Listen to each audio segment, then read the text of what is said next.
Hello, अस्सलाम वालेकुम। कैसे हैं आप लोग? उम्मीद है खैरियत से होंगे। आज हमें कंडीशन स्टेटमेंट का टॉपिक कवर करना है। Condition statement usually different languages में भी यूज़ होती है, बहुत एक्सटेंसिवली यूज़ होती है। सी में भी इस्तेमाल होती है, सी प्लस प्लस के अंदर भी यूज़ होती है, सी शार्प के अंदर भी होती है। तो even every programming language includes condition statements. तो बिल्कुल बेसिक से स्टार्ट करूँगा। कंडीशन स्टेटमेंट में बेसिकली होता ये है कि आप कुछ रूल्स डिफाइन करते हो based upon your logical operators. जैसे मैंने लास्ट वीडियोस में डिस्कस किए थे, comparison operator, compound comparison operator या निगेशन ऑपरेटर। तो इन ऑपरेटर के इस्तेमाल से हम एक कंडीशन बनाते हैं। अगर वो कंडीशन आपकी ट्रू होती है तो आपकी कुछ सेट ऑफ स्टेटमेंट जो है वो एग्जीक्यूट होती हैं। इसी स्लाइड के अंदर आप देखिएगा कि एक मैंने स्टेटमेंट आपका कंडीशन डिफाइन की हुई है, if two is greater then one. ठीक है, and this statement is true, right? तो आपका ये जो ब्लॉक ऑफ कोड है, two is greater then one, ये प्रिंट हो जाएगा। ठीक है, तो इस तरह की हम कंडीशन डिफाइन करते थे इफ एल्स और इफ एल्स की लेटर के थ्रू। तो अगर इस कंडीशन ट्रू होती है तो आपकी स्टेटमेंट उस लिहाज से एग्जीक्यूट होती है। तो फिलहाल एक बेसिक एग्जांपल देख लेते हैं। uh, उससे पहले, देखने से पहले मुझे और भी चीज़ें आपको एक्सप्लेन करनी है कि इसका सिंटेक्स क्या होता है। इफ़ जो है बेसिकली हम कंडीशनल स्टेटमेंट को बनाने के लिए इस्तेमाल करते हैं। इफ़ का कीवर्ड होता है, ये स्मॉल में आई है और स्मॉल में एफ है। एक्सप्रेशन की जगह हम वो कंडीशनल स्टेटमेंट लिखते हैं। एंड एन और ऑपरेटर भी, अगर मोर देन वन कंडीशन है तो एंड एन और ऑपरेटर भी यूज़ कर सकते हैं हम लोग, डिपेंड अपॉन हमारी कंडीशन क्या है। ठीक है, और इस ब्लॉक ऑफ कोड के अंदर अगर कंडीशन में ट्रू होती है तो वो स्टेटमेंट्स हम, एक सिंगल स्टेटमेंट भी हो सकती है, टू स्टेटमेंट भी होती है, तो मोर देन टू स्टेटमेंट भी हो सकती है। तो वो ब्लॉक ऑफ कोड जो है यहाँ पे एग्जीक्यूट हो जाता है।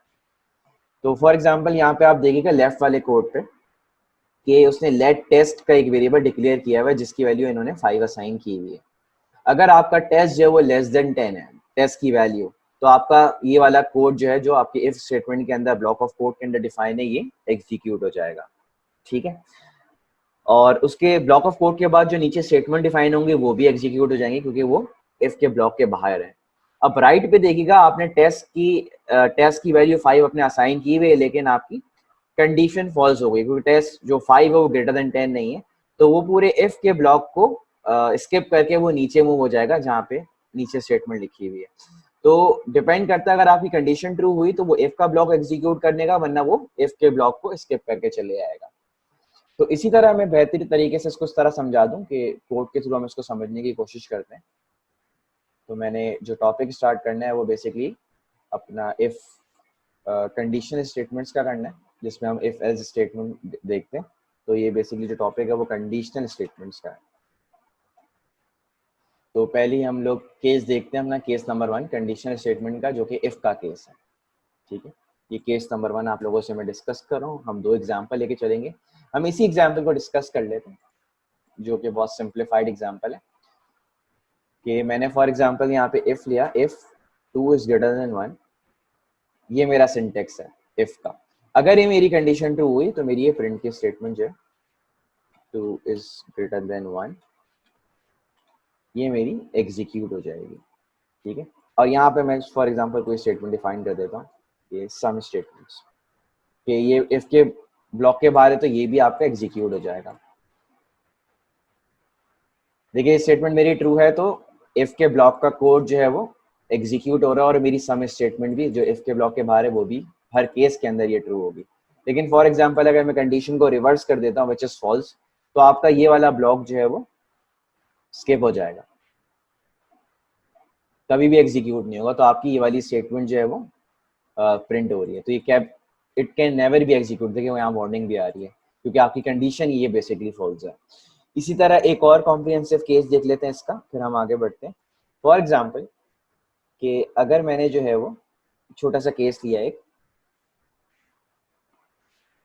If let number equals to 10, if number is greater than 10, तो लिख दिया यहाँ पे मैंने, if is greater number is greater than 0, print number is positive. अब आपको यहाँ पे देखिएगा, यहाँ पे मैंने नंबर जो वेरिएबल लिया उसकी वैल्यू 10 असाइन की है, और कंडीशन आपकी number is greater than 0 true है, तो आपका नंबर जो है वो यहाँ पॉजिटिव दे रहा है। ठीक है, तो आपकी स्टेटमेंट ट्रू है। ये आपका पहला केस था कंडीशनल स्टेटमेंट का। केस नंबर 2 डिफाइन करने से पहले हम इसका एक कंट्रोल फ्लो देख लेते हैं, एग्जीक्यूट कैसे होता है। उसमें एल्स का पार्ट आ जाता है। फॉर एग्जांपल आपने कोई कंडीशन डिफाइन की, वो ट्रू नहीं होती है, तो वो एल्स के केस में आपकी जंप हो जाएगी। तो इसके अंदर इफ एल्स का ब्लॉक ऐसे चलता है, अगर आपकी कंडीशन ट्रू हो गई तो आपका इफ का ब्लॉक एग्जीक्यूट हो जाएगा। अगर आपकी कंडीशन ट्रू नहीं हुई तो आपका एल्स का ब्लॉक एग्जीक्यूट हो जाएगा, और फिर ये आपका कंट्रोल फ्लो नीचे चले जाता है। तो इस स्टेटमेंट को देखते हैं जो इसके इस कंट्रोल फ्लो के अंदर काम करती है। कि मैं इस केस को डिक्लेयर कर दूं, तो केस नंबर 2 जो क्या जिसके अंदर एल्स का पार्ट बेसिकली आपका प्ले हो जाता है।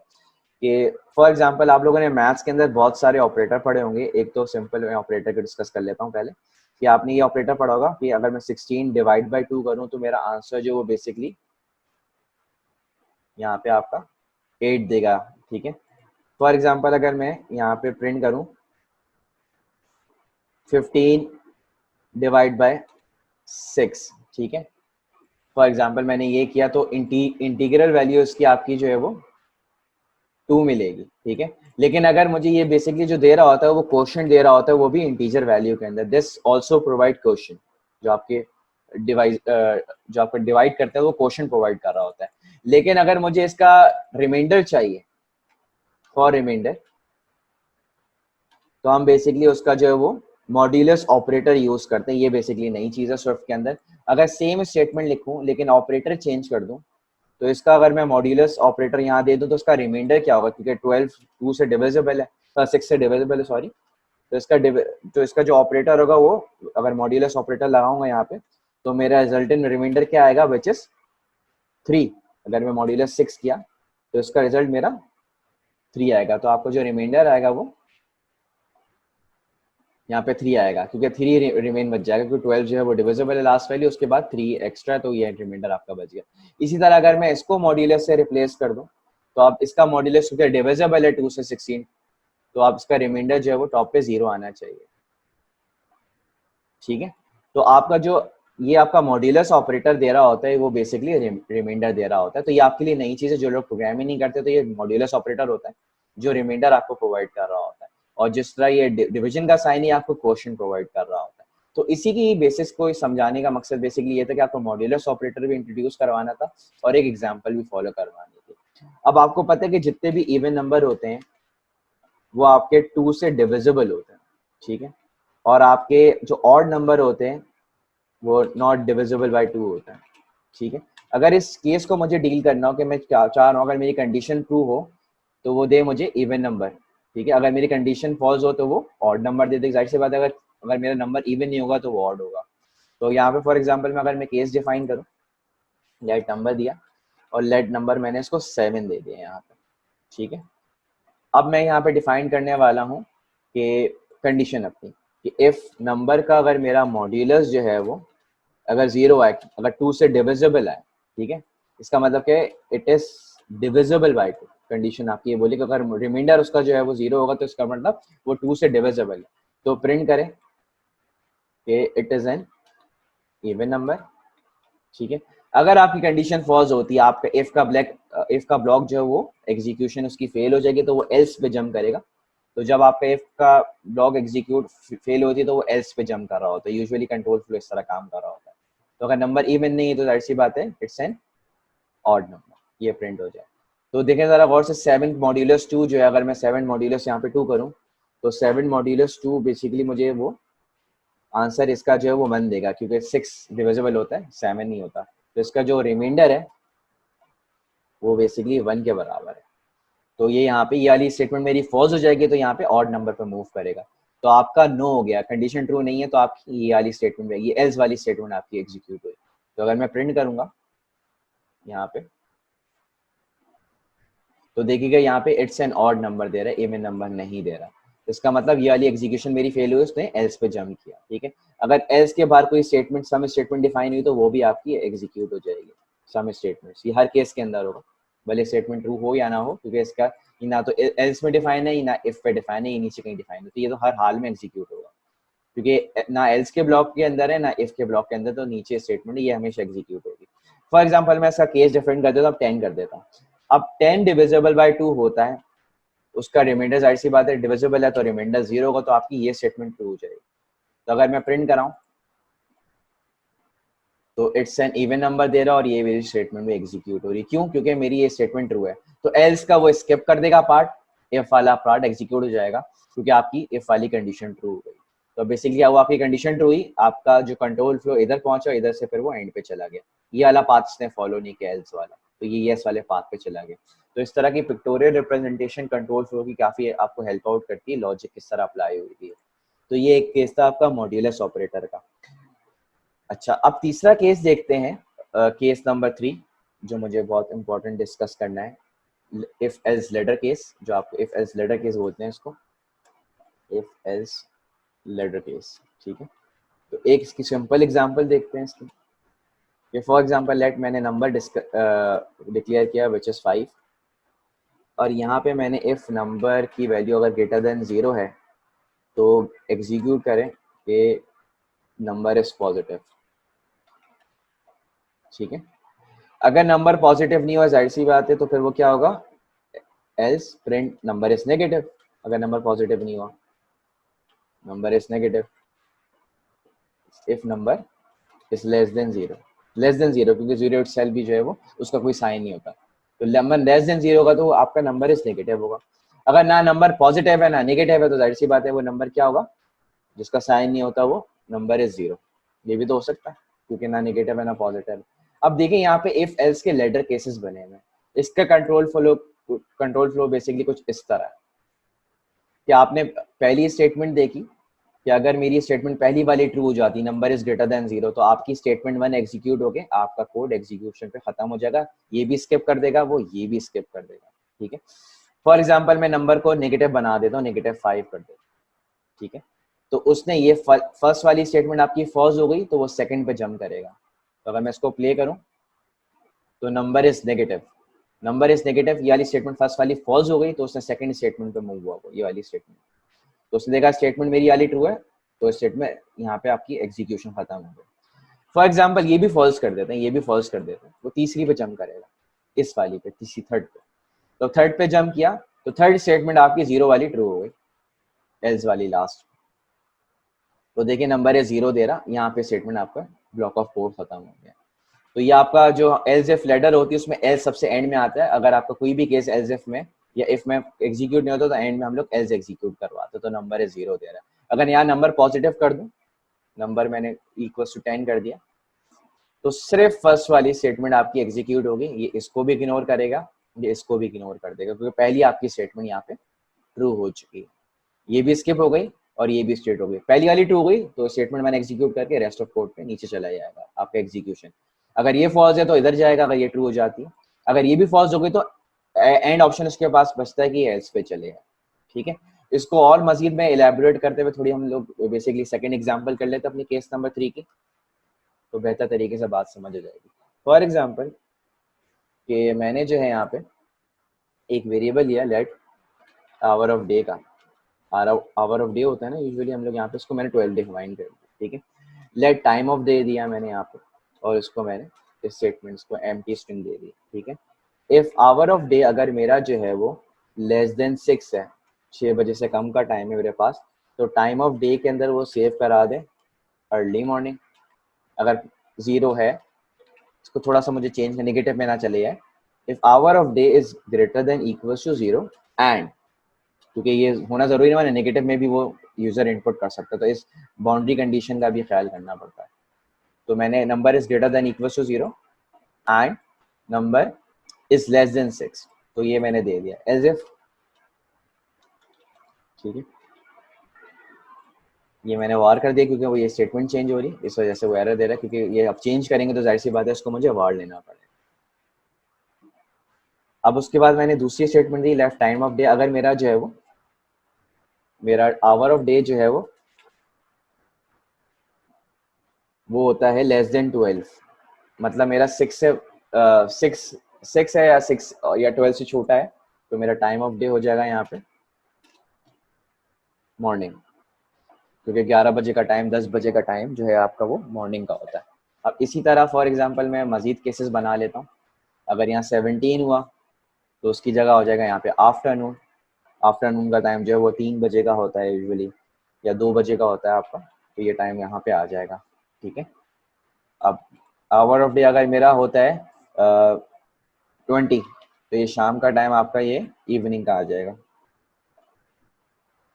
ठीक है, अब ये लेस देन 24 तो ये आपकी लेस देन 24 होता, यहाँ पे क्या आ जाएगा आपका लेट इवनिंग, यहाँ पे आपकी लेट इवनिंग स्टार्ट हो जाएगी। सही है, सो ग्रेटर देन 0 कर लेते हैं। और फिर एल्स में इनवैलिड आर, अगर फॉर एग्जांपल कोई इसने बड़ा 25 से बड़ा या 24 पे आर, 24 यूजुअली डिजिटल वॉचेस में शो नहीं होता या एनालॉग वॉचेस में शो नहीं होता, अगर वो कोई इनवैलिड आर देता है तो टाइम ऑफ डे में एल्स पे, तो यहाँ पे इनवैलिड आर में लिख देता हूँ इनवैलिड आर, और फिर हम टाइम ऑफ डे को उसको प्रिंट कराते हैं। इस केसेस को देखते हैं, बहुत इंपॉर्टेंट एग्जांपल है समझने के लिए, ये लेटर केसेस स्पेशली। अब फॉर एग्जांपल मैं इसको स्टेप बाय स्टेप लेके चलूंगा कि काम कैसे कर रहा है, कि मैंने यहाँ पे 12 दे दिया। अब मेरी फर्स्ट कंडीशन तो फॉल्स हो जाएगी क्योंकि मेरा आर जो है वो लेस देन 6 भी नहीं है, ग्रेटर देन 0 है लेकिन लेस देन 6 नहीं है। और मेरी ये वाली कंडीशन भी फॉल्स हो जाएगी क्योंकि मेरा 12 से लेस नहीं है, 12 से बड़ा है, लेकिन लेस देन 17 है, तो मेरा आफ्टरनून यहाँ पे प्रिंट हो जाना चाहिए क्योंकि मेरा आवर ऑफ डे यहाँ पे आपका 12 है, तो आफ्टरनून प्रिंट हो रहा है। फॉर एग्जाम्पल मैं इसको कर देता हूँ 4। ठीक है, तो 4 के अंदर आपका लेस देन 6 है, ग्रेटर देन 0, तो फर्स्ट स्टेटमेंट आपकी एग्जीक्यूट होगी, पहली स्टेटमेंट में एग्जीक्यूट होकर बाहर चला गया। इसको भी स्किप किया उसने, इसको भी स्किप किया, इसको भी स्किप किया, इसको भी स्किप किया, इसको भी स्किप किया, डायरेक्ट प्रिंट स्टेटमेंट वो एग्जीक्यूट हो गया। ठीक है, अब फॉर एग्जाम्पल मैं इसको कर देता हूँ 16, तो 16 फर्स्ट वाली स्टेटमेंट भी आपकी फॉल्स हो गई, लेस देन 6 नहीं है, लेस देन 12 भी नहीं है, लेकिन लेस देन 17 है, तो उसने इसको स्किप किया, इसको स्किप किया, यानी फर्स्ट आपकी स्टेटमेंट स्किप हुई, सेकंड भी स्टेटमेंट स्किप हुई, वो थर्ड पे एग्जीक्यूट होगा, थर्ड पे एग्जीक्यूट होकर वो बाहर चले जाएगा। तो थर्ड में आपका जो है लेस देन 17 16 है, तो आफ्टरनून आपका यहाँ प्रिंट हो जाएगा। तो अगर मैं प्रिंट करूँ 16 पे, तो ये आपका आफ्टरनून आ रहा है। अब फॉर एग्जाम्पल मैं इसको जो है वो 21 कर देता हूँ। अब 21 में ये भी स्किप हो जाएगा, 21 लेस देन 6 नहीं है, 21 लेस देन 12 नहीं है, 21 लेस देन 17 नहीं है, 21 आपका ये लेस देन 20 नहीं है, लेकिन 24 से लेस है आपका 21, तो आपका लेट इवनिंग प्रिंट होके बाहर चले आएगा। तो आपकी ये फोर्थ स्टेटमेंट मेरे पास है, 1 2 3 4 फिफ्थ स्टेटमेंट आपकी जो है वो एग्जीक्यूट हो जाएगी, इस सबको स्किप कर देगा वो। जहाँ जैसे आपकी स्टेटमेंट 2 हुई, ये आपका टाइम ऑफ डे यहाँ पे प्रिंट हो गया। अब फॉर एग्जाम्पल उन्होंने जो है कोई नेगेटिव नंबर एग्जीक्यूट करने की कोशिश की, जैसे कि मैं यहाँ पे कर रहा हूँ, मैंने नेगेटिव 10 इनपुट कर दिया, तो क्योंकि यहाँ पे आपकी बाउंड्री केसेस ग्रेटर देन 0 के नहीं लगे हुए, तो उसको भी चेक करेगा। तो हम मेक श्योर करते हैं कि हम हर कंडीशन को ग्रेटर देन 0 एटलीस्ट बना लें, ग्रेटर देन इक्वल्स टू 6, क्योंकि 6 के बराबर होना चाहिए, और यहाँ पे greater than equals to 12 and statement आ जाएगी। अगर नेगेटिव नंबर, क्योंकि आपको केसेस ऐसे बनाने होते हैं कि आपको हर कंडीशन आपकी जो है वो वैलिड होनी चाहिए। यहाँ पे 17 कर दिया मैंने, और यहाँ पे मैंने 20 कर दिया। ठीक है, अब यहाँ पे किसी ने फॉर एग्जांपल किसी ने ट्राई किया कि नेगेटिव नंबर इनपुट करते, क्योंकि हमें इनपुट का पता नहीं, यूजर किसी भी तरह का इनपुट डाल सकता है। तो अब आपके केसेस यहाँ पे क्लियर हो गए कि कौन सा आपके, जाहिर सी बात है, आप ये भी कंडीशन 2 भी नहीं है आपकी, ना ये कंडीशन है, ना ये कंडीशन है, या ये कंडीशन है, या ये कंडीशन है। तो इवेंचुअली अगर फॉर एग्जांपल किसी ने नेगेटिव नंबर इनपुट करने की कोशिश की, तो इनवैलिड आर यहाँ पे आपका बेसिकली आ जाएगा। ठीक है, तो आपने हर कंडीशन को बचा लिया, हर तरीके के बाउंड्री केसेस के एग्जांपल। एक और कर लेते हैं कि 27 आर दे देते हैं यहाँ पे। अब 27 आर ना ये ट्रू है ना ये ट्रू, आपने रेंजेस डिफाइन कर दी ना, 6 टू 12, 12 टू 17, 17 टू 20। ठीक है, अब इस रेंजेस के अंदर आपका 25 भी आउट ऑफ आपका जो इनवैलिड आ रहा है, तो हर तरीके के केसेस को बचा रहा है। तो इस तरह की हमें डिफेंसिव प्रोग्रामिंग करनी पड़ती है ताकि हम हर केस को डील कर सकें। अब एक और एग्जांपल करते हैं जो कि बहुत ज़्यादा जो है यूज़ में आ रही होती है, और इसका ताल्लुक बेसिकली टर्नरी ऑपरेटर से है। एक शॉर्ट हैंड तरीका होता है इफ एल्स स्टेटमेंट को डील करने का। तो पहले मैं बता दूं कि टर्नरी ऑपरेटर का एक छोटी सी एग्जांपल इफ एल्स की करते, फिर उसको मैं टर्नरी ऑपरेटर में कन्वर्ट करके इसका कॉन्सेप्ट देता हूँ। फॉर एग्जांपल कि अगर मेरे पास 2 नंबर हैं, लेट ए इंटीजर नंबर दे दिया मैंने यहाँ पे 3, ठीक है, लेट बी दिया मैंने यहाँ पे इंटीजर नंबर मैंने 5। अब मैं कंपेयर करने वाला हूँ कि मेरा कौन सा नंबर जो है वो ग्रेटर है या मिनिमम है। यहाँ पे मैंने लेट मिनिमम डिफाइन कर दिया, मिनिमम नंबर मैंने इसको इंटीजर 0 दे दिया। ठीक है। तो फॉर एग्जांपल अगर मेरा नंबर जो है वो बी छोटा है मेरा, तो मिनिमम के अंदर मेरा बी सेव हो जाए, एल्स मेरा जो है वो नंबर जो है वो मिनिमम के अंदर ए सेव हो जाए।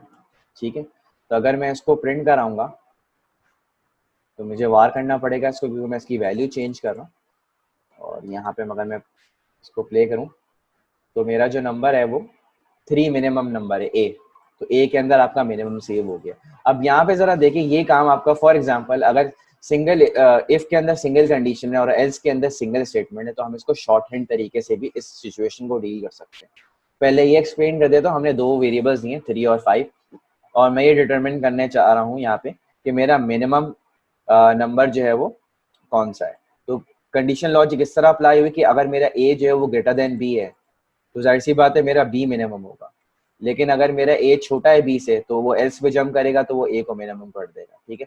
अब यही कंडीशन में कंडीशन ऑपरेटर से, टर्नरी ऑपरेटर से भी कर सकता हूँ। तो बेहतरीन अप्रोच ये होती है प्रोडक्शन कोड के अंदर, अगर आपके पास सिंगल स्टेटमेंट है एफ के अंदर और सिंगल स्टेटमेंट एल्स के अंदर है, तो हम इसको टर्नरी के अंदर कन्वर्ट कर सकते हैं। तो इसी एग्जाम्पल में होता बेसिकली ये कि आपकी क्वेश्चन मार्क से पहले आपकी कंडीशन आती है जो आपको टेस्ट करनी होती है। ये आपकी एंड या और ऑपरेटर भी अप्लाई हो सकते हैं, मल्टीपल कंडीशंस भी हो सकती हैं। कोलन से पहले ट्रू वाला केस होता है और कोलन के बाद फॉल्स वाला केस होता है। अब सेम एग्जांपल को मैं टर्नरी ऑपरेटर के थ्रू कन्वर्ट करता हूँ कि आपको एक ही लाइन के अंदर आपका ये सोल्यूशन हो जाए, कि आपको मिनिमम नंबर एक ही प्रिंट स्टेटमेंट के अंदर आपको मिल जाएगा। आपकी लाइनें कितनी ज़्यादा हो, 1 2 3 4 5 लाइनें। अब ये काम एक लाइन में भी हो सकता था, किस तरह, इस तरह। अब ये ज़रा देखिएगा, मैं इसको ज़रा अनकमेंट कर दूँ ताकि आपको समझ आए मैं कर क्या रहा हूँ। अब ये वाली कंडीशन है आपकी, तो यहाँ पे इन्होंने बेसिक बोला कंडीशन आपकी पहले आएगी, तो मैं इसको कंडीशन यहाँ पे मैंने इसको पहले डिफाइन कर दी, ए इज ग्रेटर देन बी। फिर आपका क्वेश्चन मार्क। अब क्वेश्चन मार्क के बाद अगर कंडीशन ट्रू हो गई, ये मेरे कंडीशन ट्रू है, तो मैं इसकी जगह मैंने इसको कंडीशन ट्रू की जगह छोटा है तो यहाँ पे बी आएगा, वरना कोलन यहाँ पे आपका ए आ जाएगा। ठीक है। अब ये वाला काम आपका एक लाइन के अंदर हो गया। तो प्रिंट किया यहाँ पे, तो अगर मैं मिनिमम वैल्यू प्रिंट करूँ तो मेरे यहीं पे भी आंसर आ गया, तो मिनिमम वैल्यू मेरी बी है, क्योंकि मेरा बी जो है वो छोटा है। ठीक है। ये एक लाइन के अंदर हो गया। तो इस तरह स्मार्टली हम लोग जो है बेसिकली चल सकते हैं। एक और एग्जांपल डिस्कस कर लेते हैं। जैसे मैंने इवन और की एग्जांपल आप लोगों से डिस्कस की, तो उसमें भी सिंगल स्टेटमेंट थी कि अगर मैं यही नंबर ले लेता हूँ, एक और सेकंड एग्जांपल हम लोग जो है बेसिकली टर्नरी ऑपरेटर डिस्कस कर रहे हैं। टर्नरी ऑपरेटर ये बहुत ज़्यादा काम हो रहे होते हैं। इसी तरह आपके इवन ऑड वाली एग्जांपल बेसिकली मैं करके दिखा दूँ आपको, क्योंकि वो ऑलरेडी डिस्कस हो चुकी है इसी वीडियो के अंदर। इवन ऑड एग्जांपल के अंदर फॉर एग्जांपल मैंने एक लेट नंबर लिया और इसकी वैल्यू मैंने उसको 11 असाइन कर दी। अब कंडीशन इसके अंदर भी सेम है कि अगर मेरा नंबर जो है वो number modulus 2 is greater than is double equal to 0 है। अगर मेरी कंडीशन ट्रू है तो प्रिंट करें। ठीक है। It's an even number. ठीक है। एल्स, अब कोलन आगे, कोलन के बाद फॉल्स केस हो जाता है यहाँ पे। अब यहाँ पे इट्स एन ऑड नंबर। तो एक लाइन के अंदर बेसिकली आपका काम हो गया। अगर आपको अगर गौर से देखो तो बेसिकली वन लाइन सोल्यूशन है।